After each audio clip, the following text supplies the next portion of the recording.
Assalomu alaykum. Yana bitta xonadonimizga yetib keldik. Bu yoqni uyimizni zina qismini polni qilib beryapmiz. Okey, misol uchun tayyor mana shunaqa qilinmagan joy zinasi qanaqa hisoblanadi? Zinasi shu bitta pog'onasiga hisoblanadi. Bitta pog'onasi shu $70 balasina ustunlari kiradi. Perlar hamma kampirligi ichiga kiradi $70. Hamma xizmatlari o'zimizdan olib kelib tayyorlab o'rnatib berishimiz.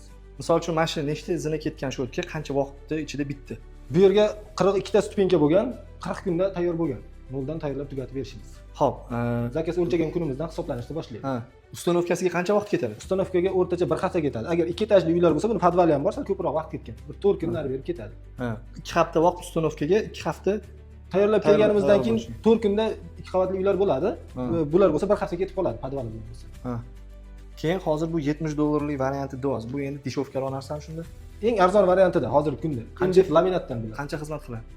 Xudo xolasa xizmat qilishi qilaveradi, faqat vaqtlar o'tgandan keyin bundan remont qilib bo'lmaydi. Shu yog'i bor. Laminatga chunki kirasida ushlamaydi. O'zining rangi qanday bo'lsa, shunday qoladi. Bir xillar vaqt o'tgandan keyin o'zgartirgisi keladi rangini.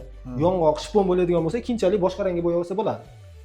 Bu MDFlarda sal nima o'zi faqat remont qilish shu yog'ida farqi bor. Okalar bilib oldinglar, keyin bizada mana bu stupenkasini obmanka qilinmaydi, polni mana MDF dan bo'ladi. Bir xillar shuni obmanka qilib ichini pena qo'yadi. Nima bilan to'ldirib ketishyapti? Pena bilan to'ldirib qo'yadi. Faqat chekkasida bo'ladi, 3-2 ko'rinishi. Mana shu narsalarga e'tibor beringlar. Keyin yana bizada bitta bonusli joyi bor. Misol uchun stupenkasini $70 variantini va $100 variantini qiladigan bo'lsanglar, mana огражденияларimizni 1 metrini o'sha dogovorimizga qarab, yo $70 yo $100 dan chiqazib beramiz, to'g'rimi? Mana ishni endi bitta ko'rib baho berib qo'yasizlar. Juda ham chiroyli chiqqan.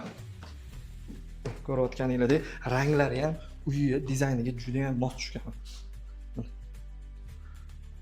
Misol uchun, eng надёжный variant menimcha shu bo'ladi. Misol uchun, xizmat qilish payti, men o'zimning fikrim 10 yil indamay turadi. Yong'oq. 10 yildan keyin misol uchun lak sepsa bo'lmaydi bunga hozir. Bunga bo'lmaydi. O'sha shipon yong'oq lak sepsa o'shanisi bo'lmaydi. Bizada polning hamma aybini aytamiz, to'g'rimi? Nima bo'lsa, nima kam kosti bo'lsa aytamiz. To'g'ri kelsa qildirasizlar, to'g'ri kelmasa qildirmaysizlar. Agar bizning xizmatlar kerak bo'lsa, pastdagi raqamlarga aloqaga chiqinglar, chiroyli qilib bitirib beramiz ishlarni.